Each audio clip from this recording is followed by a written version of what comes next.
Multiple shadow people. I used to work the night shift at a youth shelter in 2020, and there was always strange paranormal activity that I could never debunk. In the office, there's a clear plastic glass type window that you can see into another room that was additionally built onto an old house built in the 70s. My coworker and I had been hearing strange noises all night long.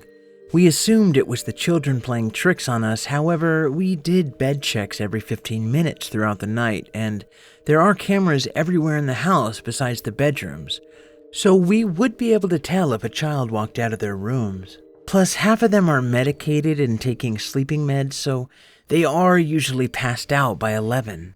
At midnight, the clapping started. I assumed it was the kids, so I did bed checks, but all the kids were asleep in their rooms. Then we heard a little voice come from the hallway say, "Here, kitty, kitty, kitty." There was a shelter therapy cat, but we looked at the cameras and there was no one in the hallway. Around 2 a.m., I'm sitting in the office as my other coworkers doing checks, and I hear a slight tapping on the window from outside the house. If the kids went outside, the alarm would go off, so I knew it couldn't have been the kids, so I just decided to close the blinds after that. At about 3:45 a.m. is when we started to see shadows. Some looked extremely tall, like 7 feet, and some short. They were zooming around the playroom at crazy fast speeds. I looked back at my coworker and she slid down from her chair onto the floor. I asked if she was seeing what I was seeing because she looked pretty scared, and she shook her head yes. I decided to turn on all lights in the house and turn on the TVs in the playroom and living room. After that, I did bed checks and went back to the office. At 4:30, we were watching Netflix on the computer, and right next to the computer is a monitor that has the camera display, and we saw a little boy on the monitor. He was in the living room, crouched down behind the couch with oddly long hands on his knees. He had this very strange white-yellow glow to him. He looked to be the age of 5 or 6, and he looked directly into the camera with yellow glowing eyes and disappeared. I looked back at my coworker and asked if she is seeing what I am seeing again, and she said yes. We would try to change the subject and not bring attention to it, so maybe it would go away. After that, it was fine. That was the last activity of the night. I stopped working there a couple months after that because it would stress me out dealing with all of the unexplained activity.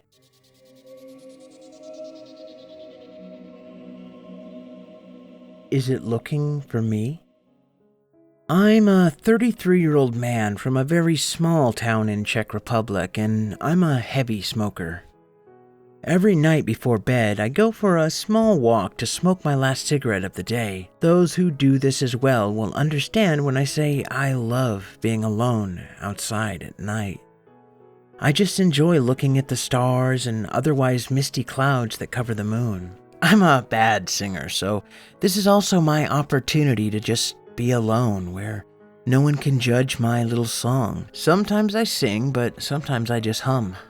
I like it because it just makes a peaceful before bed routine. A few days ago was different. It was a little later than usual, and I had just stepped outside for my nightly smoke walk, but the cold made me reconsider, so I stayed by my door, huddled in my coat, and half-heartedly smoked my cigarette. As I stood there halfway through my cigarette, I heard something that caught my attention. It was a man's voice singing a song. At first, I wasn't sure where it was coming from, but then I realized it was coming from somewhere nearby. I liked it because I always do that too, and I just felt some me too bro kind of way.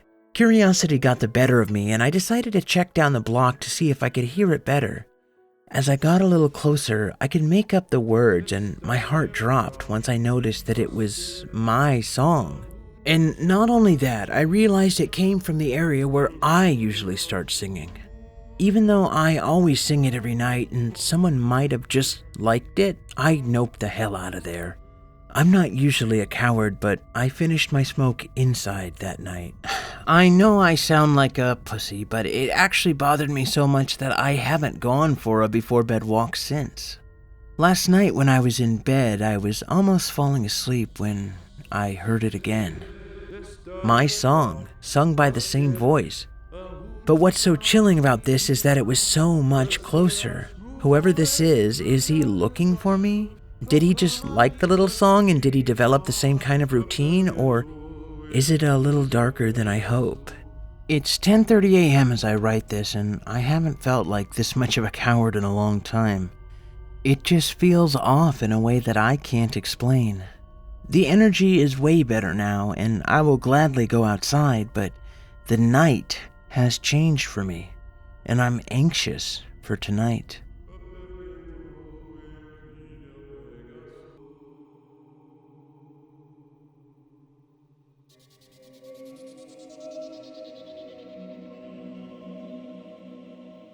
The Haunting at the Brewery.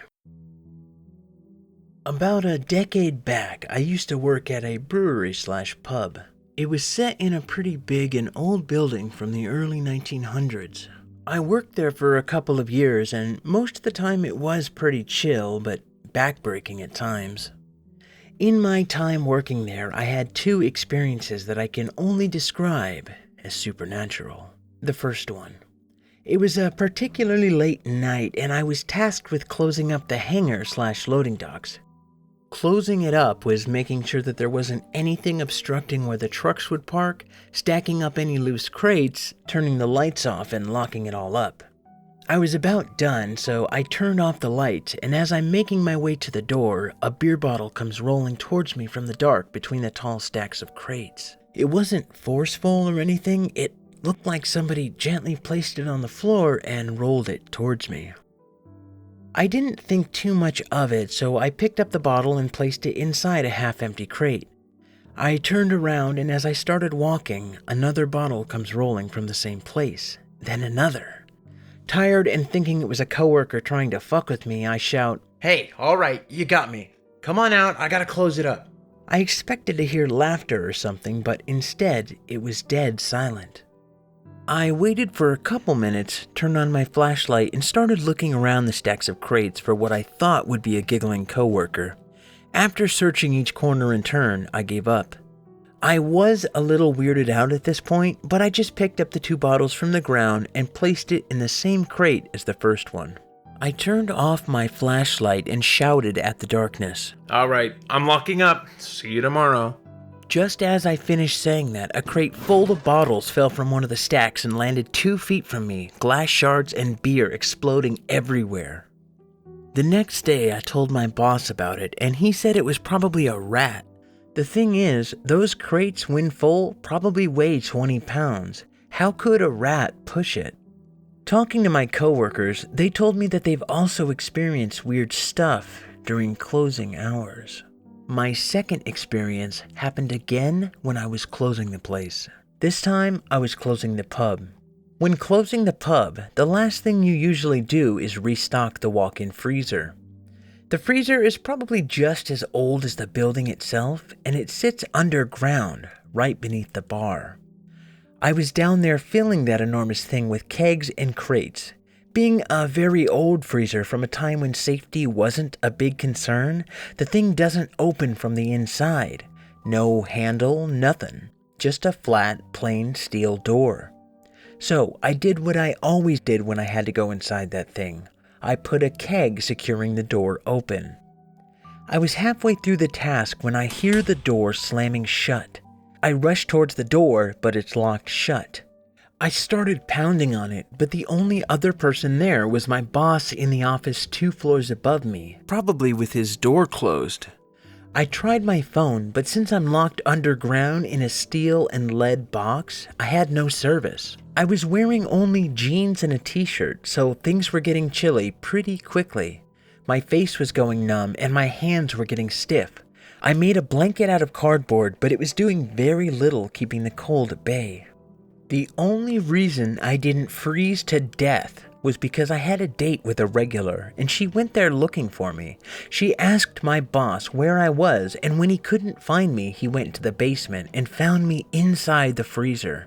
I was there for about 45 minutes when he found me, and I was starting to consider writing a letter to my parents and drinking myself to sleep. My boss installed a chain to keep the door open after that, but I refused to ever walk into that death trap again. Weirdest part, the keg I had holding the door open was at the other side of the room when I got out. It was a full steel keg, not something that just slides away, let alone quietly. I stopped working there shortly after for an unrelated reason. Thoughts?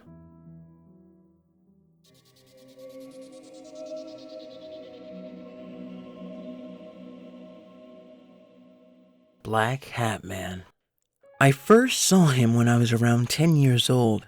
It was late at night, easily between 4 or 6 a.m. I was having trouble sleeping, and I went to look out my window because seeing the animals that ran around by my house always helped. He was standing across the street, about 6 or 7 feet tall, standing and staring right across from my bedroom window. Soon after, I started seeing him a lot more, and it stopped bothering me. I stopped noticing him around as much as I got older, until I moved in with my now husband. He told me around the same time he saw the Black Hat Man standing in the alleyway across from his back door every night around 11 or 1 a.m. We started talking about it and thought it was weird that we had both experienced this when we were younger and shrugged it off. Around 3 months later, we both started seeing him in the alleyway, always standing, always watching, but he never moved closer. One night after we moved, we went to one of my favorite parks late at night, walking around and just enjoying the area. We started talking about our paranormal experiences and he came up. The moment he was mentioned, we started feeling like we were being watched. We ignored it for a few minutes as we got back in our truck, only for the feeling to get worse, like we were both being told to leave. We started the truck and booked it out of the park and headed home freaking out. Once we got home, we talked over what had just happened and calmed down, blaming it on anxiety. We went to bed and hadn't noticed anything until 2 weeks later. My husband wakes up in the middle of the night and swears he sees the man at the window, standing far enough away for his face not to be seen, but for us to know he was there watching us. My husband woke me up and we stayed up for a bit and soon went to sleep again.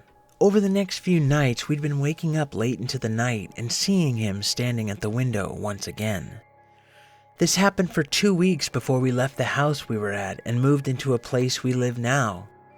We hadn't experienced anything for a month except for what we think is my great-grandmother waiting for my great-grandfather to join her. We weren't scared, everything was peaceful. A week ago, I started having nightmares every time I closed my eyes. Every night he would get closer, and I saw something new every night. He looked like he stood about 6'2", 6'5", and dressed like he was from the 1930s.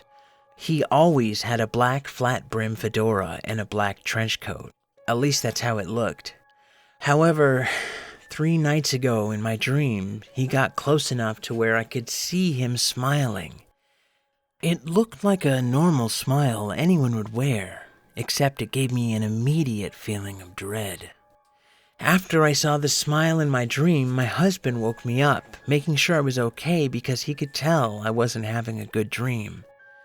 The night after, the same thing happened, and then last night he got closer.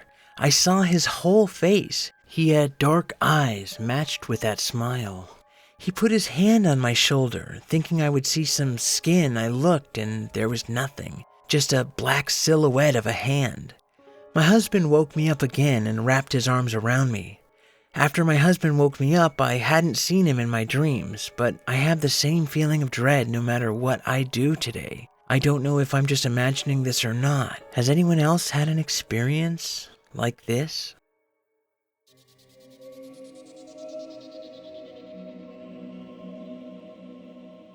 Stalked by a shadow person. I've only ever told this story to a few people because I feel like people laugh and say it was my imagination. Let me be clear, this really did happen and I was not imagining it. Writing this still makes me incredibly anxious, but this is how it happened to the best of my recollection. This happened in 2012 when I was 9 years old. My family lived outside of Bellingham, Washington, in a secluded neighborhood called Sudden Valley. This part of the state consists of dense forests spanning over rolling foothills as far as the eye can see. The trees are so densely packed that the roads through the neighborhood are too narrow and steep for a school bus to make it to the houses further up in the hills.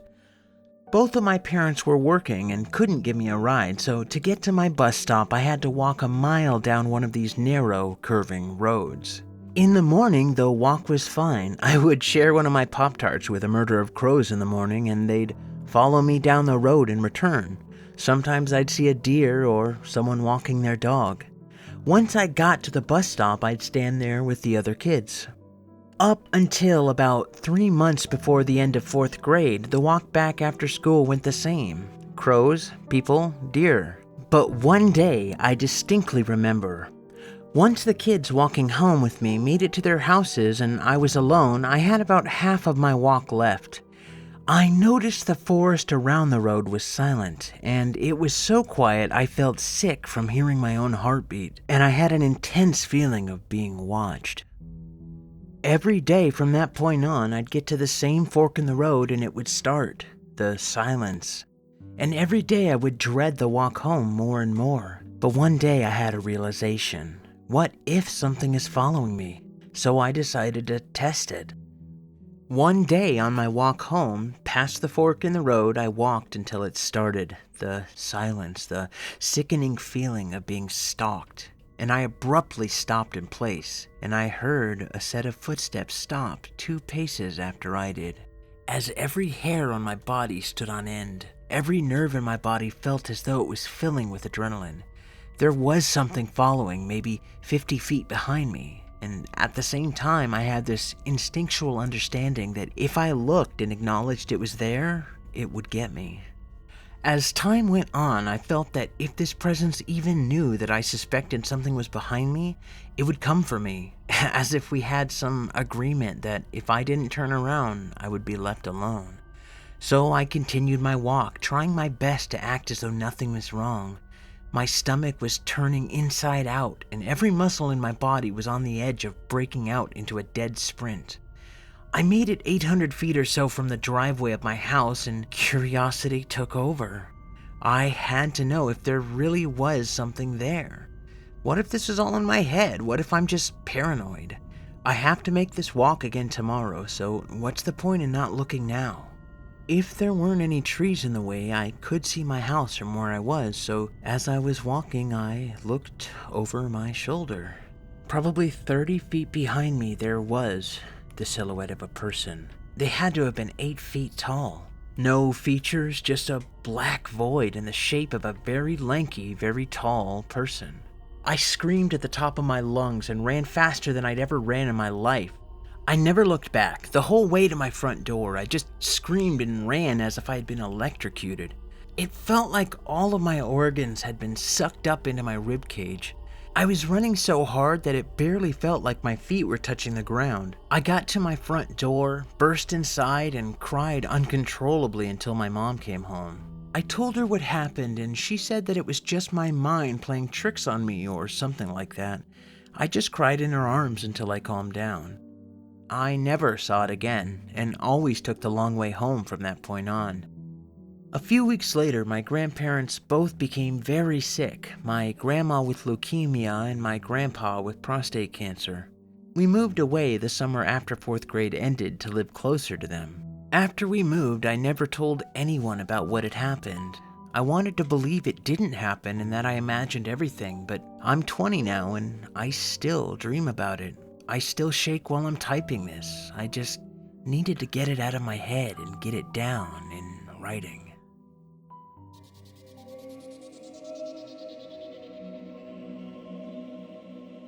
Seething red eyes. I was a teenager living in the basement where my room was located. My basement was pitch black at night, no night lights, and my door when cracked faced the corner where the stairs were. My older brother's room was directly adjacent to those stairs. However, he always kept his door shut. I always slept with my door cracked about an inch, did this since I was little. My eyesight is very poor without glasses, and I always kept them on my nightstand next to me. I had an alarm clock on my nightstand as well. I was into army thrift stuff and had an L-shaped military flashlight on the ground by the nightstand. I would use to navigate the basement at night with it. It's L-shaped, so it's not susceptible to rolling away. I went to sleep that night, nothing out of the ordinary, literally like any other night. I was awakened in the witching hour, unclear exactly when, startled awake but not by a nightmare or noise. I looked around, having the feeling I was being watched, and saw a blurry red light by the stairs and assumed my older brothers were playing a prank on me. I turned my head to look at my nightstand for my glasses, and by the time I put them on, the red light moved from the bottom of the stairs about 10 feet to the threshold of my door. My door was now open nearly fully, and it was 2 red eyes staring, unblinking. No noises were made, just seething red. You could feel the air growing darker.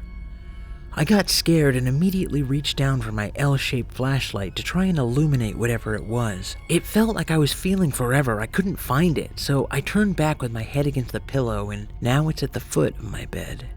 A sense of terror and dread overcame me, a feeling like your doom is imminent, as if any and all virtue is being sucked from you and only terror, torment, fear, agony, and malice remain. I'm a combat veteran now, and I've never experienced anything like what I felt that night. It was indescribable by words alone. At the time, I was a devout Christian, so I pulled my sheets up over my head and began praying over and over. I ultimately fell asleep again after quite a long period of time, but while I was praying under the covers, I could feel it still there. I woke up the next morning with my glasses still on my face, immediately jumped out of bed trying to figure out if it was a dream. My glasses being on my face was one clue that it was real. The second was my L-shaped flashlight was pushed all the way under my full-size bed up against the wall. My door was still open as well. I've not seen it since, but my middle child and youngest have claimed to see the red eyes.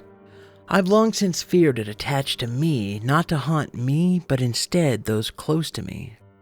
I am no longer a Christian. I'm agnostic, as I cannot determine the origin of these creatures. They're unique in the ability to invoke the ultimate torment and terror so deeply it rattles your soul. That gives a suggestion of supernatural and spiritual. Science dare not approach such a topic, regardless of how many subjective accounts are experienced, which is a shame.